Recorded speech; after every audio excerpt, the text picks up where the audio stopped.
Hey, my friends, we will be right back to the show. But I have a question for you. Are you struggling with the impact of childhood trauma? Well, know that you're not alone. I'm here to let you know that I'm starting a brand new weekly coaching group that includes a year of life coaching, accountability, support, habit and goal setting, and more. I'm starting a waitlist for the group right now, and I'm only taking a handful of people. And I'll let you know that through this personalized coaching, we'll work together to help you understand how your childhood trauma has shaped your beliefs, behaviors, emotions, and will help you create a roadmap for healing and growth.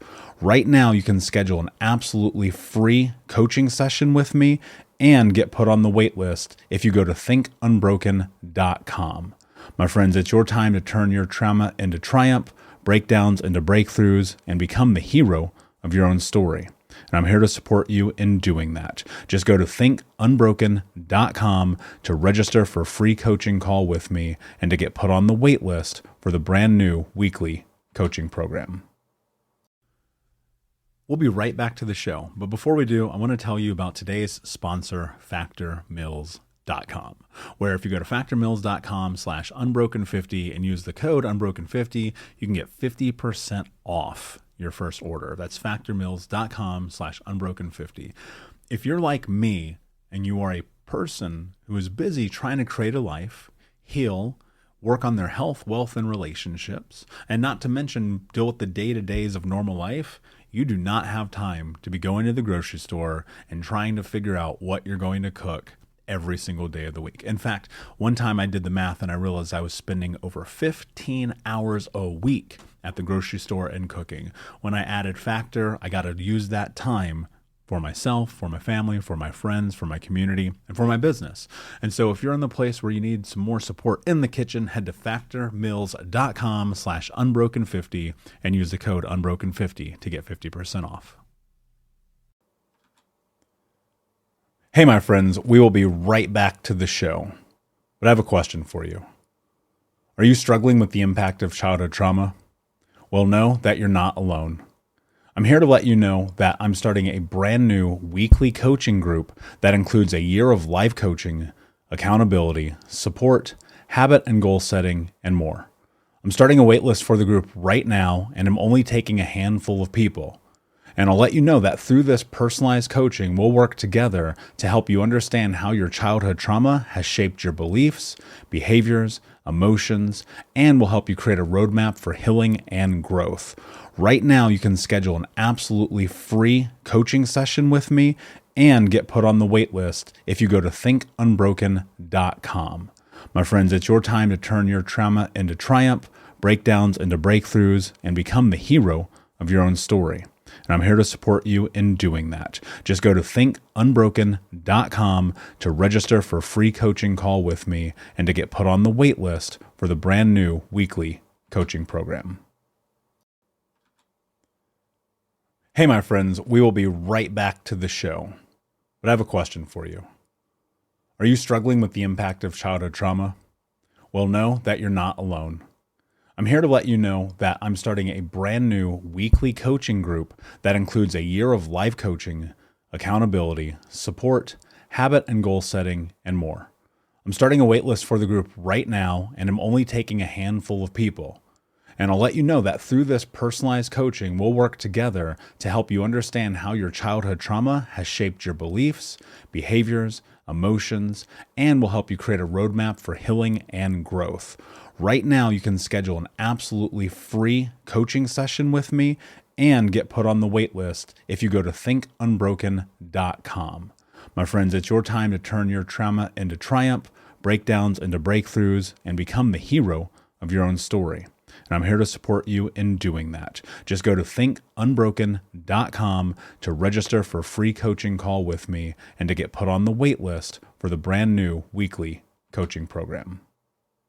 Hey, what's up, Unbroken Nation? Hope that you're doing well wherever you are in the world today. I'm very excited to be back with you with another episode with my guest, Tanner Chidester. Tanner, my friend, how are you? What is happening in your world today? Yeah, I'm good, man. Thanks for having me. Just busy as you know, but excited to be here. So excited for the show. Yeah, same, man. I'm super excited to have you here. As I was telling you before we got started, Tanner, I've kind of just silently been watching the way you've been presenting yourself into the world on social media. And I think you and I probably connected on Facebook a year or two ago, whenever that might have been. And man, you're doing something that I think is really beautiful and powerful in the way that you're presenting your truth to the world. We're both entrepreneurs. We both run multiple companies. We both have, oddly enough, and we may get into this, grew up Mormon. And, there are certain things about the parallels of experience that lead down this path in which we find connection with people. But one of the things that I know to be incredibly true about the world is, and especially as men, so I will context that since I cannot speak as another gender, um, we struggle hard with vulnerability, with truth, with honesty. But dude, you've been putting out shit where I'm reading this and I'm thinking to myself, there is something really powerful in this dude's message. And so, where I kind of want to start with you is just there. What has inspired you to be so incredibly vulnerable online with your team and your businesses and in your life right now? Yeah, I that's a good question. I don't I'm not sure. I think for me there's kind of those points in your life where you just remember you're like, oh, at that point, that's when this started to happen. I started doing this. I think for me, um I kinda got to the top of the mountain, so to speak, and so for me, the top of the mountain was hitting $1,000,000 in a month. Like, I remember that was a goal I set, and I hit it under 2 years, and so when I got there, I just thought that was it. I was like, "Man," like, obviously, there's more to do, but I was like, "Man, if I could hit this goal, that'll be everything," and I'm still in Miami, but I was in a 5,000 foot, $6,000,000 penthouse, and I had a $500,000 Lamborghini, and, I had all the dates in the world, and I just remember I just was pretty miserable. And it was before that time, I used to just say, when people would say, like, money isn't everything, I'd be like, well, yeah, you're just poor. That's what I would tell myself. I wouldn't say it out loud, but that's what I would tell myself. And so I don't know. I just think like I learned that, being happy is like, I think living in your truth and just saying what you feel. I think it's hard, especially online where you always put on a facade or you don't really say what you think and you're always worried about what other people will say. It's just so much easier to just say what you really think. And even if people disagree with it or they think bad things of you, because they're going to think them anyways. That's the irony. So I think at times that by not saying certain things that more people will like us, but there's people that still don't like us anyways. And when I kind of realized that, it just made me a little bit more, I guess, open to like sharing my true thoughts and feelings because I was like, well, they're gonna hate me either way or judge me either way, then it doesn't really matter. And also just being happier. I just think I was so focused on money, so focused on winning that I kind of forgot to live a little bit and just I don't know, share like my thoughts and feelings. I think they can help other people. I think one thing about being successful or financially rich or whatever you want to call it is, people give you a little more weight to your words. And I didn't believe a lot of what people said because I was like, well, you're rich, but you're old or you're poor. And so I just would not give any weight to what they said. And so I'm sure there's another egotistical guy out there who, struggled the way I did. And maybe hearing it from me will help him. So Yeah.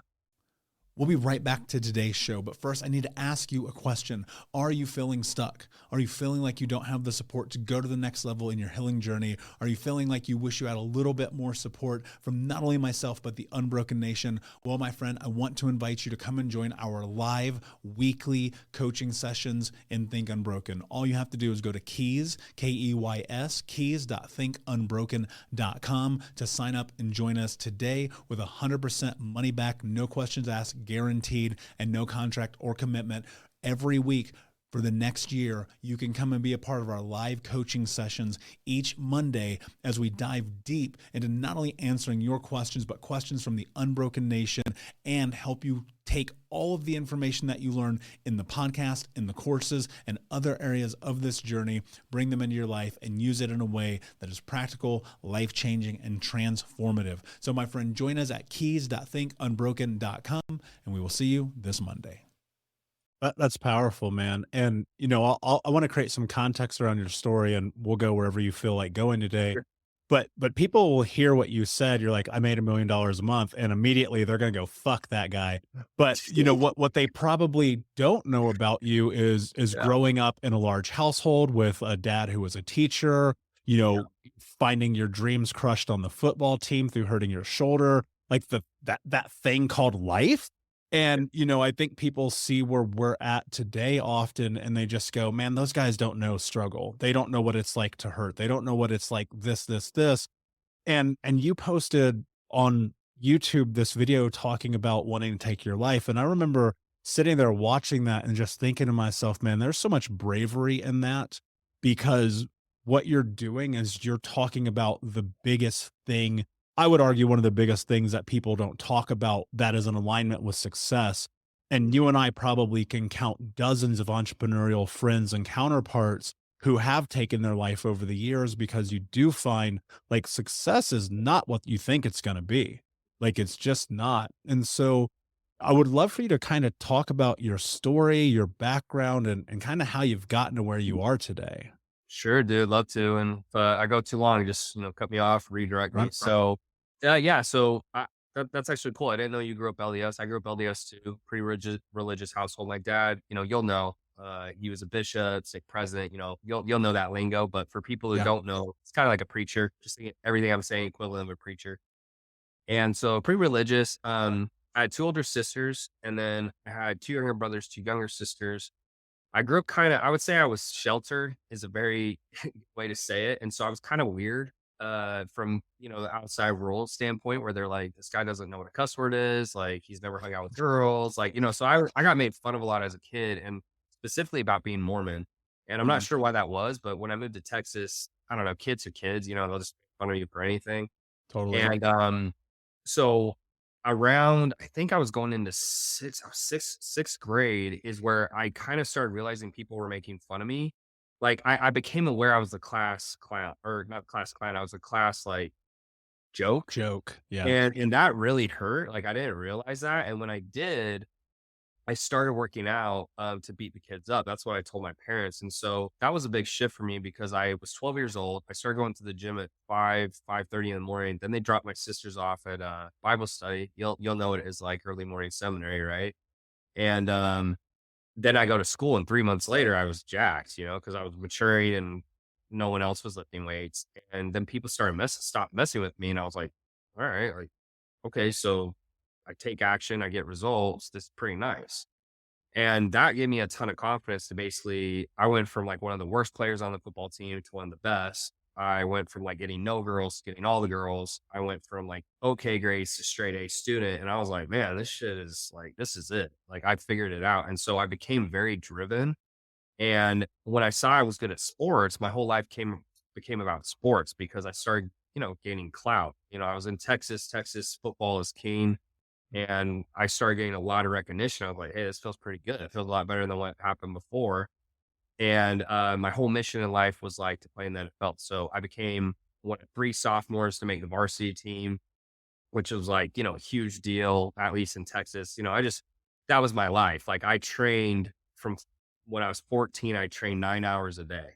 I trained 3 hours of basketball, 3 hours of running and sprints, and 3 hours of weights the whole summer just so I could make the team. And I kind of did that all the way until I was about 22. So I got to play a little Division I football, had a ton of injuries. Don't think I was good enough either, but I played with multiple first round picks.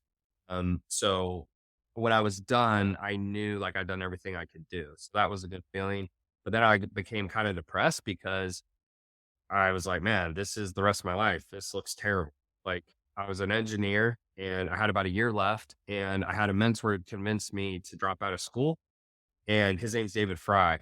And I was doing modeling. I was like a server, and I was going to school. And he's like, "Dude, like, you want to make a lot of money? Is that your goal?" I was like, "Yeah," because I couldn't play in the NFL anymore. And so he's like, "All right, well, drop out of school, and I'll show you everything I know." And I was like, "Are you serious?" I didn't know anything about business. I didn't even understand how business worked. And so I dropped out of school. My girlfriend at the time, I don't know if this was part of why she broke up with me, but she broke up with me. I think that was part of it. Her mom thought I was stupid. My family thought I was stupid. I thought I was stupid. He just didn't. And so for 23, about 25, that's kind of when football ended. I learned everything I could from him about uh, digital marketing.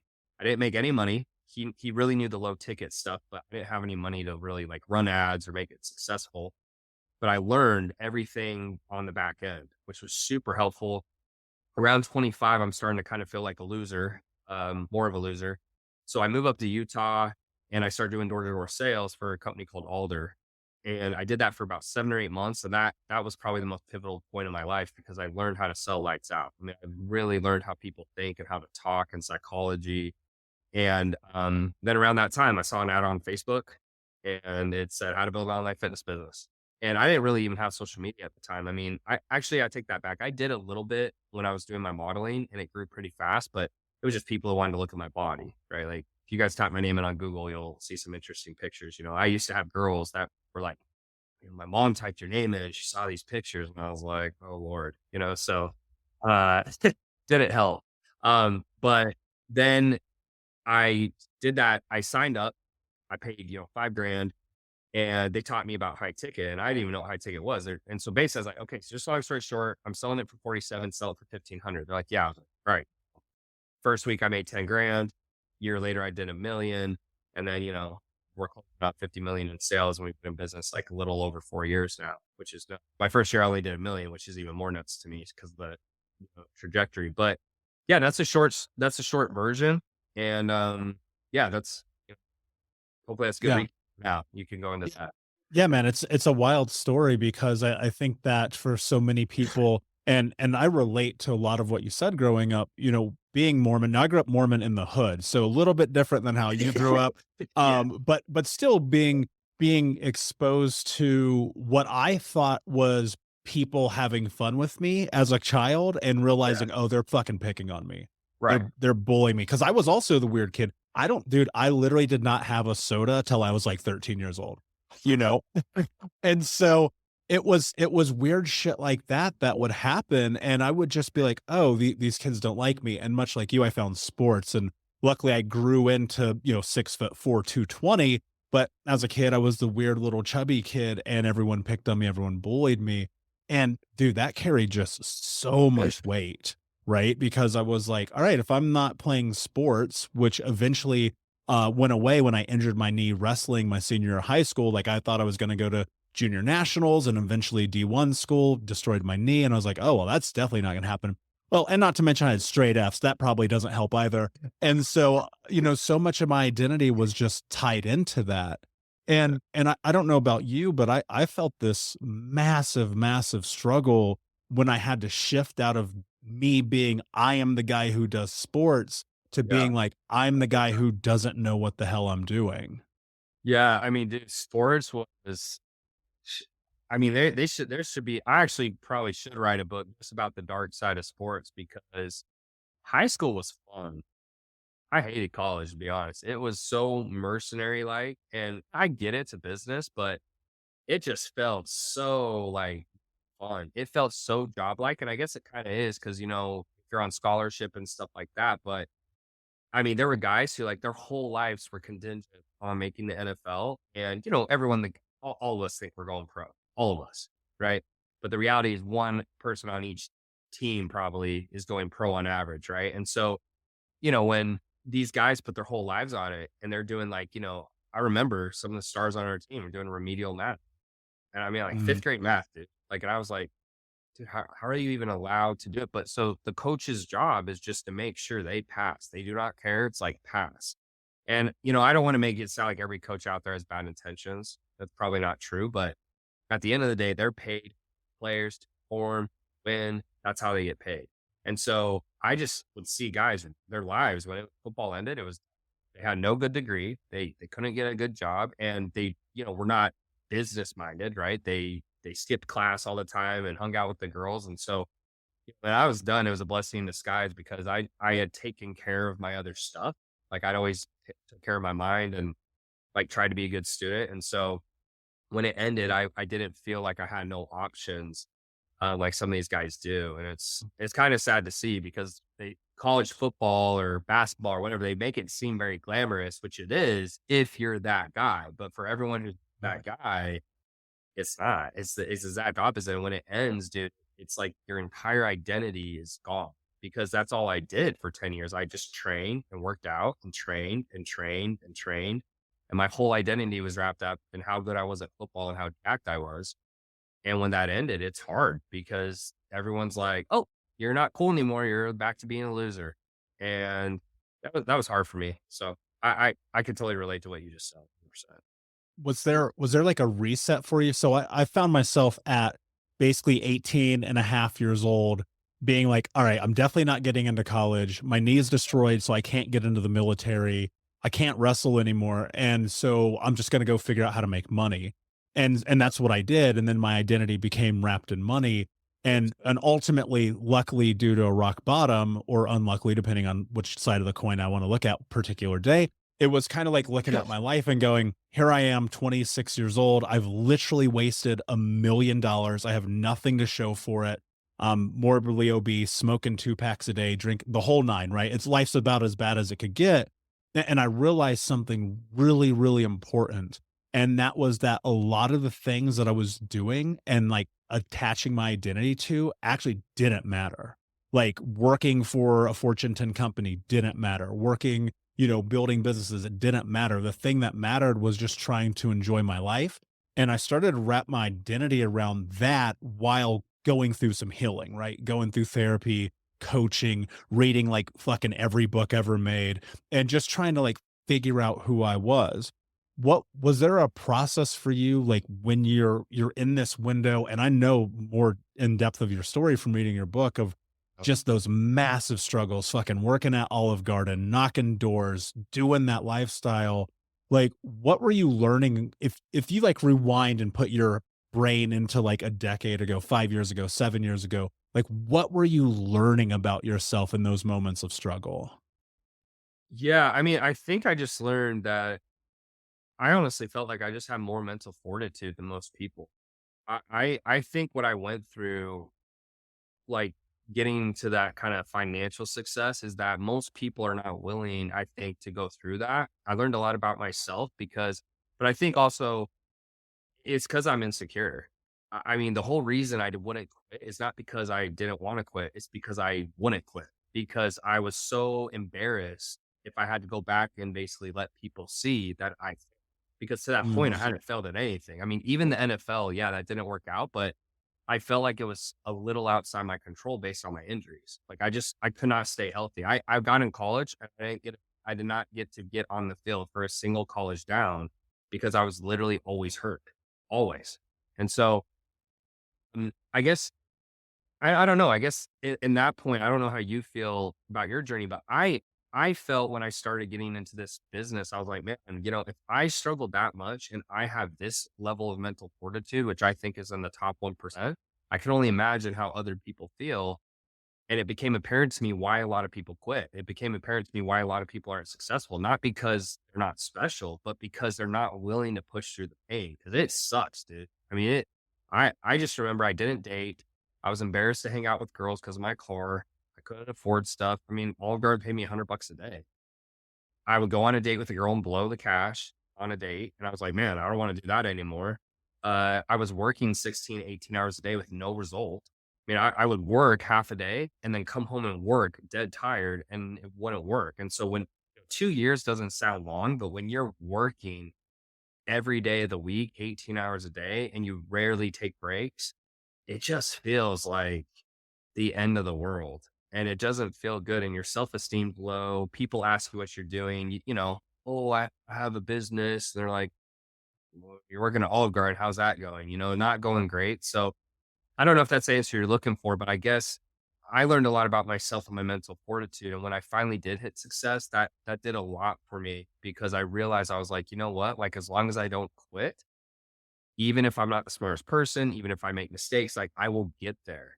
And I'm lucky I had a mentor who kind of like kept pushing me because I called him 4 to 5 times over that 2 years. I almost quit.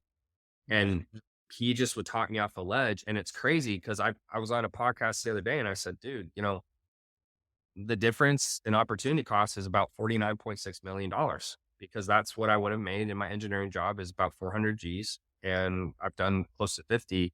And it's not all about money. That's part of why we're on this show. But I mean, that kind of stuff's crazy. And I think people do that all the time where they make these decisions that they have no idea the lasting impact and they'll never know. And that's scary to me because, anyways, so No, Yeah, I long love answer. that. No, no, no. Take the space, please, because this is what this is about. I think about so often the difference between success and failure in pretty much everything in life is just timeline. Yeah. A couple years ago, Grant Cardone, who I know that he invested into Think Unbroken. So he's a business partner, right? And he tells me something really important, dude. He goes, "Look, man, the only time you ever lose is if you quit." And I'll tell you this, building the business, like the podcast, obviously this is about value. This is about helping people and changing their lives.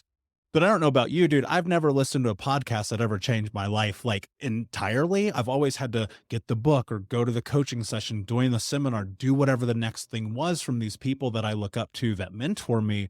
And I think that a big part of it is just the willingness that I've discovered that I'm just not gonna quit. Like, I'm just not going to stop. And I think that a lot of that comes with the resiliency of maybe just the suffering that I endured as a kid.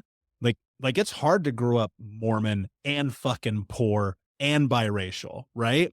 And so, being in that boat made me just go for a long time, and I don't know if you related to this, but for a long time, dude, I just hated people. And I was like, I'm going to go on my own. I'm going to figure it out. Nobody's going to help me because I don't love or trust anyone. And then I realized like one of the most empirical truths of life is that you have to have mentorship. You have to have community. You have to have coaches and partners and friends and family and love, because without those things, like nothing's going to be different. Was it because you grew up playing sports that you went and found a coach or a mentor, or was that just like happenstance? Like, how did that evolve for you? I just hit rock bottom. I mean, so, you know, I I left college thinking that I could figure everything out. And I had a very big ego because to that point, I've done everything on my own, so to speak. I mean, I built my body, I got scholarship offers, I had straight A's, like I got the girl. So I just was like, I can do anything. And that's a good mindset to have. And I think to a degree I did. But then, 2 years trying to start my business, having no success, I was like, dude, like I just got to a point where, especially knocking doors, I think that's really what pushed me over the edge. Is I mentally was so tired that I was like, dude, I will do anything. And I literally would have done anything, like anything. And so when I saw that ad and it was like how to build an online fitness business, it was just happenstance. I saw it. It was like, that's the industry I'd been in.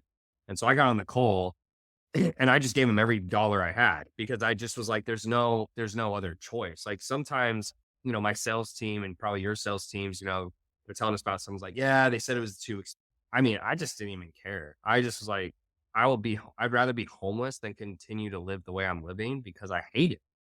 And I just felt like a loser. And I think a lot of people are successful. Honestly, they have similar stories where it's some type of insecurity or fear driven decision making that just pushes them to like crazy heights and crazy levels where they can just endure massive amounts of pain for short periods of time. And like, I mean, door to door sales sucks. I mean, it was 6 days a week, 12 hours a day, including the travel, and we had one day off. And I did that for 7 to 8 months straight in the Alabama heat. I mean, it was hot, man. And it's like the stuff that happened out there, like people pull knives on me, guns. I just think it was all those things. So Yeah. I don't know if I wish I had a better answer, but I just think it was that. I just hit rock bottom. I was so sick of that crap that I was like, dude, I'll lick a floor if I know it worked. And I think most people, they're unwilling to do that. Like they say they will, but they won't. But I was that guy. And I remember my mentor, David, he used to rip into me. And he even said, Tanner, he's like, you know what your best quality is? I was like, what? He's like, I can rip into you and you just don't care. And I was like, maybe it's because of sports, because coaches will just cuss you out. For sure. And I just didn't care. I had no ego when it came to finally that moment. Like I had an ego getting help. Like I was like, I don't need help. But when I finally had help, I was like, dude, I'm an idiot, obviously, because I'm not. It's what I thought would work, isn't. So you tell me what to do, and I will be your best student. And it was like that's how it was for me in every program. I was always the best student because I just like implemented like a psycho. So anyway, yeah. Yeah. I mean, that's like 99% of it. So I relate to the knocking doors, man. I did Cutco when I was like 18 Oh, because and I was just like knocking doors all day, dogs barking at you, people freaking out, old naked ladies answering the door. Oh, Like, yeah. I got stories about that. Like, I can't even stare them. I got bad stories about that. dude, just the most gnarly Uh, stuff. And just being like, is this it? Is this what I'm yeah. supposed to do? And then, progressing and, eventually landing a job with a Fortune 10 company, doing really well in sales, where, I kind of figured out how to navigate the corporate environment. And then what I decided to do without really understanding how poor of a decision it was at the time, I was like, I'm going to quit this job and I'm just going to open my own business. Right. And I think that was A, it's the greatest mistake I've ever made. And B, I learned a lot in that because, you know, Tom Bilyeu, one of my mentors, a great human in my life, says something that I think everyone really needs to hold on to, and that is that the struggle is guaranteed and the success is not. And so much of this journey really is about the struggle and being able to go through it. And I don't even think just necessarily financially, because dude, I've struggled in relationships, I've struggled with my weight, I've struggled with, the way I feel about myself when I'm by myself. And the only way I've been able to get through any of that shit is just like keep going, man. Just keep going the next level. But it was in getting mentorship and getting coaching and investing in myself that really changed the game. And I think that you're spot on, dude. Most people would not have made the decision that you made. But like I've always thought about it like this. I'm like, I'm already at fucking rock bottom. What's another 2 grand? Right? That's What's another 5 grand? it's not gonna get any worse. And it drives me up a wall because I just wish there's something you could say sometimes where it's like, dude, you have nothing to lose and everything to gain. Right? Yeah. Like, you have nothing to lose. Like, you can go back to your bad job that you're on the phone call that you hate. Like, it just drives me nuts. But that's also just like it pushes me to be better because I'm like, you know what? I need to get better at sales. I need to get better at marketing. Cause like if they are saying that, I still can't convince them it's not good enough. But I agree. It just and it sucks because like they don't know, but we're on the other side. So we're like, dude, like I was there and you just like you don't know, but like if you go, like you'll get there and then you'll see how smart of a decision it was. But Why do you yeah, think so here's an interesting question then, yeah. and this will be a little bit self-serving, so I apologize, Unbroken Nation, but I just No, need you're to good. ask the question. Um, One of the things that I constantly am thinking about, because we do high ticket coaching here for Think Yeah. Unbroken, because that's what I've done. Like I've literally invested $250,000 in my own personal development, right? And so I always remembered all the free courses I never fucking took, all the stuff that was $9, I never did anything with it. But when I put 5 figures on the line, I got really involved. And Yep. so do you think that it is as a mindset shift that we as individuals need to make, is understanding that the money that we put in is going to reap an ROI that can't be calculated on as a financial matter? Hey, Yeah. what's up, Unbroken Nation? We'll be right back to today's episode, but I want to take a moment and invite you to Think Unbroken Conference. That's right. Our next conference is happening right around the corner this December with amazing speakers from around the world who are leaders in personal development, trauma education, mindset, and more. All you have to do to register to watch for free, that's right, $0. Come and join us, is go to myunbrokenlife.com, register and sign up. You can get access to the free event. Watch live with us this December. It'll be myself speaking along with amazing human beings like Anthony Trucks, Jamie Bronstein, Leslie Logan, and a special interview that I'm doing with Dr. Gabor Mate that has never before been released. So come and join us, myunbrokenlife.com. All you have to do is put in your email. We'll send you over the registration. You'll be able to come and join us, watch live. And then if you want access to the recordings or more information there for you to keep them forever. But in the meantime, go sign up. Block it off on your calendar. This is going to be a transformational experience that you do not want to miss. Head over to myunbrokenlife.com to register for free. Until next time, be unbroken. Yeah, 100%. I mean, it's just human nature. Like, we care about what we value, and part of how we show what we value is what we pay. Right? I mean, that's Mm. why Lamborghinis cost that much, not necessarily because it's that. I mean, yeah, it's a better car, but it does the same thing, right? It's the same thing with Gucci or Prada or Porsche or whatever. So I like that because what happens is the clients care more, which means they take it more serious, which means they get better results, which means they like you, which means you like them, which means you get, it's like there's only positives. Anytime I've sold something cheap, we have more problems with the cheap stuff than we ever do with the high stuff. And, there's a place for everything and there's not one way just to get to the top. But I think, yeah, I mean, it's a mindset shift. And like, I needed that at the time. Like, I needed that. And that was something my mentor always said is like, I used to like really rag on these coaches that I paid money to. And I was like, man, I was successful in spite of these guys. Like, these guys suck. And he's like, dude, you know what? Like, you can say that all you want, but end of the day, like, you investing that amount of money got you to take massive action, which got you to where you are. And so there's always like two sides of the coin. But yeah, I think the average individual, they are not willing to sacrifice anything because they fear more of what they're going to lose than the like what they have to go through to change. And so they lose. And that's as simple as that. Yeah. It's devastating, man. I remember when I was like 22, I wouldn't invest $5 on a book.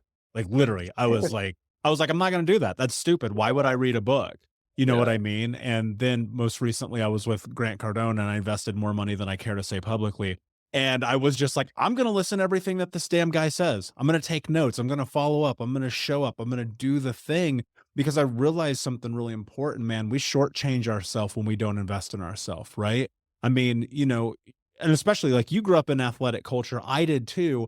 And Yeah. so it's like, man, I want the Jays, I want the best jerseys, like I want all that shit. And it's like, well, what does that serve? How does that make my life better? Do you think that it's simply marketing that has convinced us that we should put more of a love and admiration in other people's products than ourselves? Yeah, probably. I mean, social media is tough. I mean, I'm better at it now, but I mean, there's even times where I think social media makes it very easy to like not feel that great about yourself Mm, because everyone is showing their highlight reels. And no matter how good your highlight reel is, someone else can one up you or they have more engagement or they have more likes. Like when I started my businesses, I remember I used to respond like every single comment on my ads, talking shit. Right. I don't do that at all now, but you'll still see hate comments and stuff. And like, obviously now, like I just swipe or delete or my team will delete or block, whatever. But it's, like they can still get to you or you can still like wonder, like, are they right? Like, are they right about me? Or was what they're saying mm. correct? Or, you'll just see like someone else doing better than you. And you're like, man, like, am I doing enough? Like, am I being as good as I can be? So I think it's a double-edged sword. I would never change who I am because part of, I think that insecurity of like never being good enough is what drives me to always try to be better. But at the same time, it can cause a lot of, problems because you're always comparing, you're always trying to get more and it's never enough. And so it's kind of that double-edged sword that you kind of have to learn to wield. I think if you want to be happy and also be extremely successful. Yeah, like, how do you balance that? Like, if on this one hand, you're trying to recognize, like, don't let the people of the world impact you negatively, but at Yeah. the same time, Yeah. you're in this place where you're trying to, figure out your own insecurities. Like, how do you wield that sword? Like, what is that balance like for you? I mean, I don't think I always do it very well. I mean, I had a talk with my two brothers yesterday who are both younger than me. They both work for me, and I think they're both more emotionally mature than I am, to be quite honest with you. And they're both married. And that was a comment they made to me. They're like, Tanner, sometimes like you don't really have very good emotional maturity. You basically get really mad and say nothing, or you get really mad and say, this is what we're doing or nothing, right? It's like your way or the highway. And he was giving me examples. He's like, you could do a couple of these things, right? Or like in the middle. And so, I mean, sometimes just be honest with you, I don't handle it well. And that's part of like, I need to become a better person. I need to mature. On the other hand, I think a lot of times, like, I stay busy, and I don't know if someone would deem that good or bad, but I think when you're really caught up in your goals and your mission, you can't really focus on what others are doing, and I think that's obviously helpful because when you're not doing a lot and you have a lot of free time, you're scrolling, and as you're scrolling, you're seeing what other people are doing, and then the compare game comes in and, like, am I doing enough? Am I good enough? When I'm busy and, like, I'm really focused on my mission and, like, helping my clients and, like, connecting with my friends, I don't notice it as much because I'm focused on my mission. And so, I don't know if I don't know if I'm trying to get across, like, always stay busy so you don't feel anything. 'Cause that can be a problem too, but I think just focusing on your mission helps because you can't be focused on other stuff when you're focused on yours, but as soon as you're focused on others, it usually means you're not doing, like, what you need to do, if that makes sense. Yeah, totally. And it's easy to get caught up, man. I mean, obviously if my background's digital advertising and branding, so I understand this market very well. And it's like these algorithms, they want you trapped. They want you Oh, yeah. swiping. They want you in the dead scroll. You know, I even took Facebook. Social media is not on my phone. Like if I want to get on social media, I have to go physically sit down at a damn computer. Yeah. Right. So the convenience of it at the gym, the convenience of it, like in the car at the stoplight, I've taken out of my life entirely because I found myself just being like, and I'm pretty young, you're pretty young, and I find myself being like, man, why don't I have what those guys have yet? Right. And then I'm like, those dudes are like 70 years old, dude. Like it's like you have fucking time. But I think what was there a massive, like, mindset shift for you when it came to actually making money? Yeah, I mean, I think for me, like, I used to see I don't even know if he knows this. I've talked to Billy a few times, Billy Jean. I haven't had, like, a private convo, but I've talked to him a few times, like, in groups, public forums, stuff like that. Like, we would talk on we've had some interaction, but, I remember I I remember my dad, like, we always just had enough to get by, and so I remember growing up just thinking like, "Hey, I don't really want to live that way." That was the first time that happened, and then I remember when I was struggling, I saw some of Billie Jean's ads and like, more some people, they're just I've never understood the mentality, but they're just immediately, oh, what's the scam? What is this? What is that? And just like Mhm. demeaning things. I just remember looking at him and not in like a disrespectful way, but I just remember going, man, like, what does this dude have that I don't? Like, I have all those things. Like, I could do what he's doing, and I was like, he can do it. Like, I can do it. And it was like more like it's always inspiration for me and so those were probably the 2 biggest things, just growing up with that a lot and living paycheck to paycheck or bill to bill. My parents always budgeted and, those were some of the fights. And again, I'm not trying to make it sound like I grew up poor. I don't think that's the right term, but I didn't grow up with more than I needed. And I just remember growing up, I was like, I'm gonna grow up. I told my mom, I was like, I'm gonna grow up so I'll be rich enough so I can buy, meal prep and I can, like go to restaurants, like just stuff like that. That's not even that big a deal. But I just never wanted to worry about money and I think when football ended, it that was like, okay, now I have to actually focus on money because the NFL is done. So hopefully I answered the question, but I think it's kind of those two things. Those were kind of the two pivotal moments that I really remember. Um, and it still drives me today. Like I have friends or I see people who are doing great stuff. I don't get the jealousy thing. It's just weird. I've never related to that. I've always just been like competitive where I'm like, "Man, like, I can do what he's doing," but it's never bothered me. And I think it bothers a lot of people because they're not willing to do what it takes, but I am. And Yeah. so, I don't go like I'm just like, "Oh, cool, like, so whatever he did, I can do it." Versus I think the average person, they're like, "Man, like, I'm not willing to do what he's doing, so I have to come up with an excuse or a reason or justify why he's doing better than I am." And I don't think that's a great way to live, to be quite honest. Yeah, I entirely agree. And you know what, in just full transparency, I used to be that guy, right? When I was a kid, when I was a teenager, before I actually started making real money, I'd be like, man, fuck these rich people. Who do they think they are? And then you come to find out, like the vast majority, I'm gonna butcher the stat, but I want to say it's like 68% of millionaires in the United States are first time millionaires who build a business. Yeah. And so we look at these people and we judge them, but it's like, these people had to work their faces off, Mhm. right? And yeah, sure, there's the 1%. I mean, I'll probably never touch that, nor do I really care. It's kind of more so about like, am I showing up every day? Am I living life on my terms? And a lot of this switch for me came through the willingness to step into therapy and just to sit in here and identify these things and be like, oh, I understand how I got to this place, causation and correlation, right?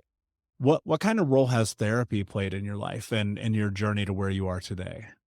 Yes. That's a great question. So it's been interesting, and again, like just full transparency, like I don't know if I did therapy right or like if I was just not open minded. Like it's kind of funny because my younger brother went to therapy And I would definitely say he's gotten a lot out of it. Like, he got married young, he had kind of an unexpected kid with his wife.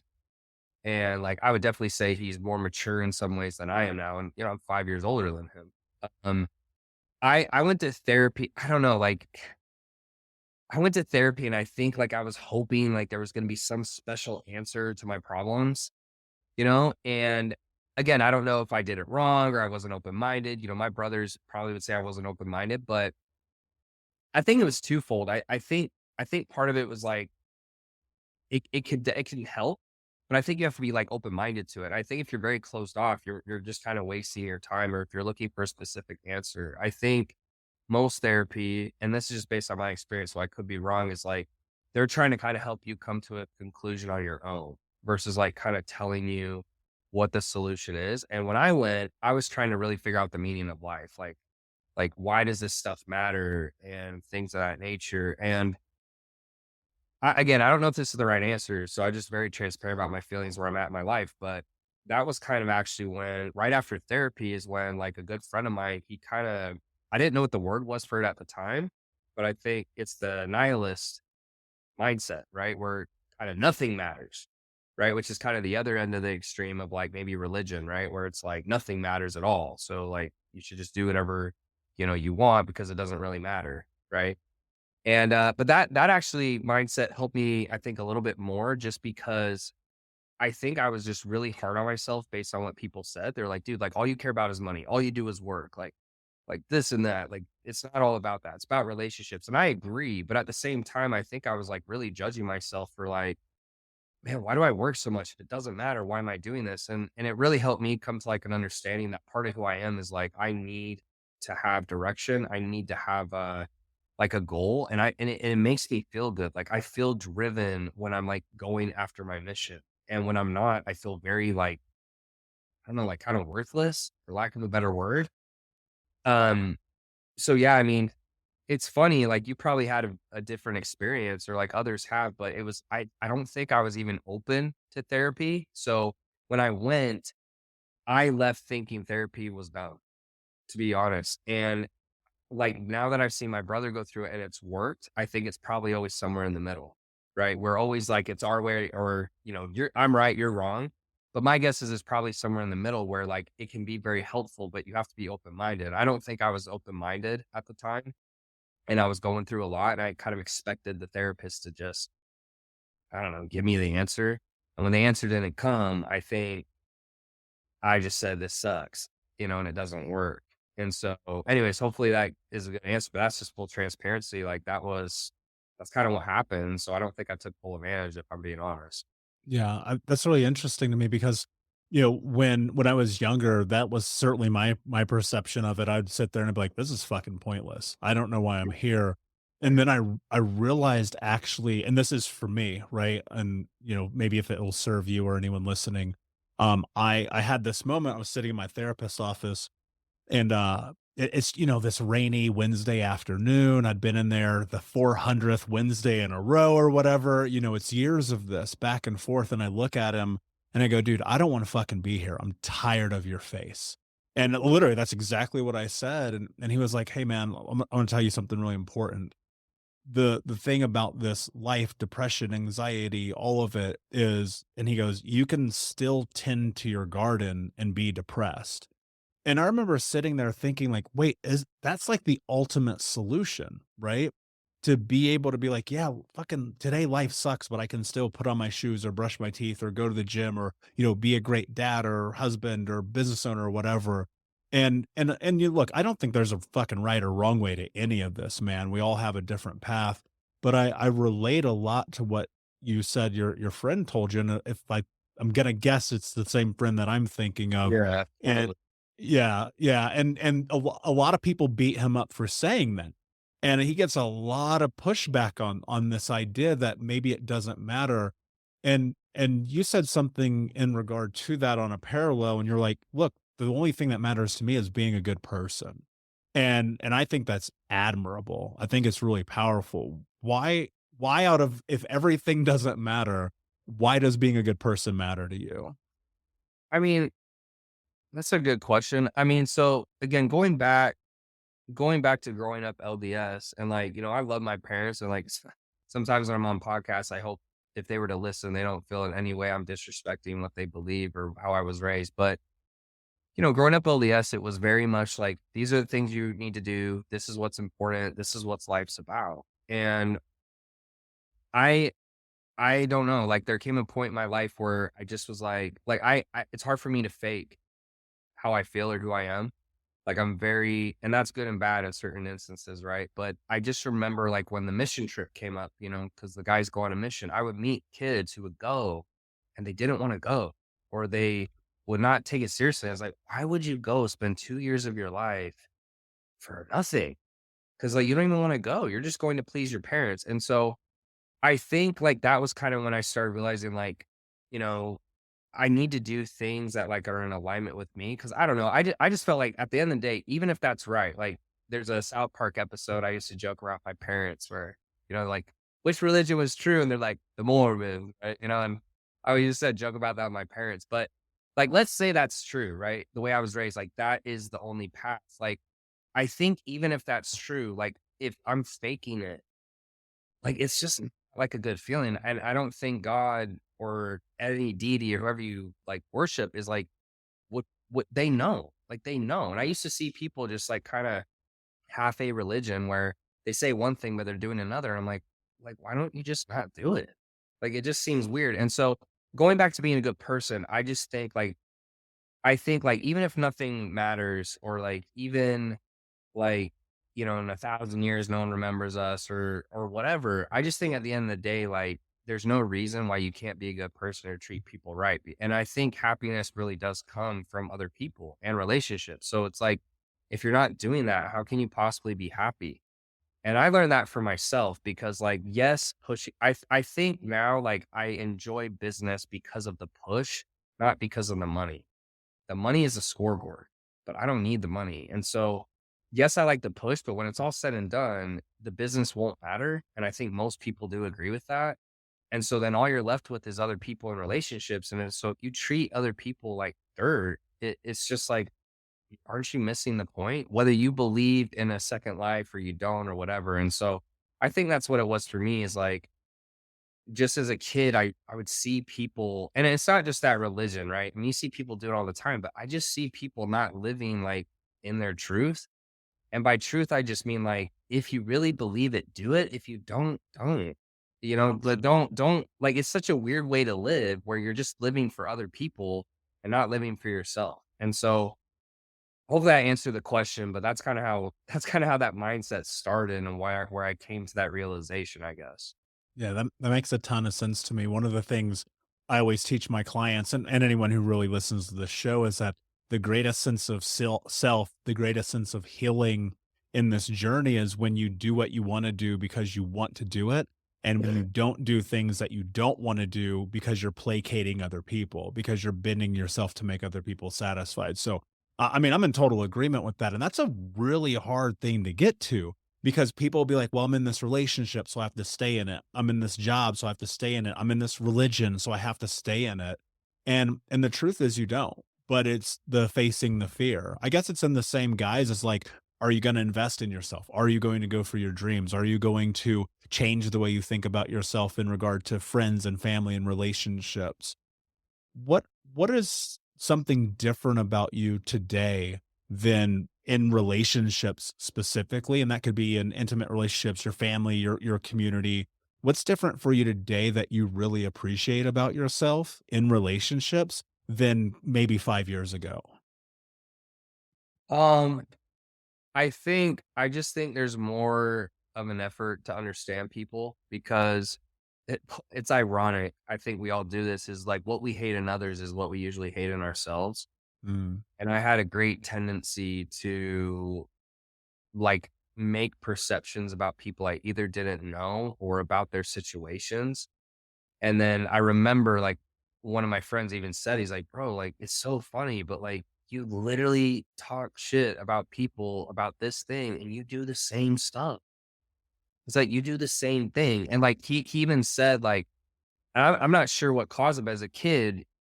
uh, I don't know, maybe something happened. I don't know, but I don't look too deep into it sometimes. But he was like, dude, you almost treat people so bad that they leave. But then like if they leave, you say they're not loyal. He's like, "Isn't that?" He's like, "It's weird. Like you do stuff that like makes people not want to be around you, but then you're like, see, like you're not loyal." And I'm like very big on loyalty. And it was funny because I was like, I think that he's got a point. And so I think just the thing for me is like I've learned and been more open-minded to the things I struggle with. And I'm more open to people. And I try not to judge because like until like knowing someone on social media, knowing them in person, it's not the same. It's just not the same. Or like you'll see like, Grant Cardone, like I could go type his name in on YouTube and I'll have 10 videos that I hate him and 10 that love him. And it's like end of the day, it's like, have you guys ever met him? Mm. Like, do you even know him? And like I've just really found that more times than not, it's happened, but more times than not, once I meet someone in person, I understand them better. I like them more. I'm like, dude, I totally misjudged you. And so I think that's the one thing I've done better in my relationships is like I try to give people the benefit of the doubt, even if they upset me, because like we've all made mistakes and it's like we want people to give us the benefit of the doubt, but then I wouldn't do it. So at least for me, I think that's the thing I've really tried to improve on is like give people the benefit of the doubt, especially if I haven't met them, because I used to just be very harsh and severe with people. And I would do things like my friend said, I mean, I won't go into details, but I would just do stuff that like it wasn't, the worst thing in the world, but it was just kind of like, why would you do that? And then I literally like when people would like say things like, dude, like X, Y, and Z is like, you're not loyal, dude. You're not loyal. Like if you would ride with me, you'd ride through, and it was weird. Right. And so, anyways, hopefully that answered the question, but I think it was that like, just, I've gotten better at like giving people more grace, try not to judge and just put myself in their shoes. Cause usually once you hear this whole story of whatever it is you heard through the grapevine, you're like, oh, okay. Like it makes more sense instead Yeah. of just like, they're that bad person. They did this, they did that. Like I don't know.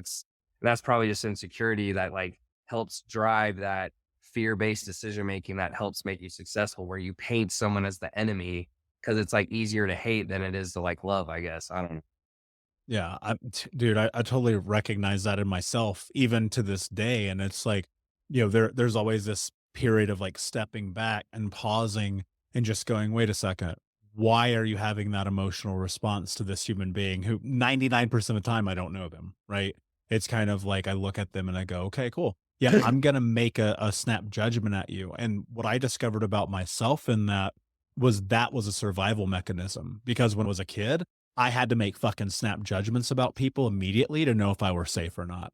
Right. And I think that's a big part of life is you figure out this stuff as you go and the further and deeper that you go in trying to be truthful and honest with yourself, the more that you're able to address and acknowledge these things. And so it's amazing that you're looking at this from a different perspective and a new scope. Tanner, my friend, this conversation's been incredible, and I certainly appreciate your vulnerability and your honesty. It's, I feel very relatable to a lot of the things that you've said today. Before I ask you my last question, can you tell everybody where they can find you? Sure. Yeah. I mean, social media is always the easiest. Tanner.Chidester is my Instagram. Not a lot of people have my last name, so should be able to find it. And then main websites like elitecos.com, and those are usually two main places people can connect. Brilliant. And of course, we'll put the links in the show notes for the audience. My last question for you, my friend. What does it mean to you to be unbroken? Such a good question. I think to me to what it means to me to think I'm broken is it sounds cliche, but just to never give up no matter what you're going through, because um I've been there, a few times. Like I seriously considered, taking my life last year, and it may seem silly to some people, and I used to think that too, where I'd be like, dude, like your life's good, bro. Like, shut up. Your life's good. But, we all have our own struggles, but everything that's been worthwhile in my life has been on the other side of hard work. And so when you're like at your lowest, you're at the bottom, that's what makes the come up or hitting the mountaintop. Like that's what gives it meaning. And so without, lows, there can be no highs. And so just thinking unbroken to me is just, pushing through no matter what, and understanding there's going to be a reward on the other side. So, Yeah, I love that, brother, and appreciate that. Thank you so much. yep. Thank you for being here. Unbroken Nation, thank you for listening. Please like, subscribe, comment, share, tell a friend. And until next time, my friends, be unbroken. I'll see you. Hey, Unbroken Nation, we'll be right back to the show, but I wanted to let you know that you can grab a copy of my first book, Think Unbroken, Understanding and Overcoming Childhood Trauma, for free. If you go to book.thinkunbroken.com, you can download the PDF ebook version of the book and get everything that I know about the baseline of healing trauma for free, downloaded to your email right now. Just go to book.thinkunbroken.com to download your copy of Think Unbroken, Understanding and Overcoming Childhood Trauma for a PDF for your phone. Again, that is book.thinkunbroken.com. Thank you so much for listening to Think Unbroken. Please share this episode with someone who could use it and help us move forward in our mission of ending generational trauma in our lifetime. And if you would, please take 5 seconds to pop on iTunes or Spotify, hit that 5-star, leave a review, and you can also reach out to us on social at Michael Unbroken or at Think Unbroken. And of course, you can check out our YouTube channel at Think Unbroken. Thank you for being a part of Unbroken Nation, my friends. And until next time, be unbroken. Hey, my friends, we will be right back to the show. But I have a question for you. Are you struggling with the impact of childhood trauma? Well, know that you're not alone. I'm here to let you know that I'm starting a brand new weekly coaching group that includes a year of life coaching, accountability, support, habit and goal setting, and more. I'm starting a waitlist for the group right now, and I'm only taking a handful of people. And I'll let you know that through this personalized coaching, we'll work together to help you understand how your childhood trauma has shaped your beliefs, behaviors, emotions, and will help you create a roadmap for healing and growth. Right now, you can schedule an absolutely free coaching session with me and get put on the wait list if you go to thinkunbroken.com. My friends, it's your time to turn your trauma into triumph, breakdowns into breakthroughs, and become the hero of your own story. And I'm here to support you in doing that. Just go to thinkunbroken.com to register for a free coaching call with me and to get put on the wait list for the brand new weekly coaching program.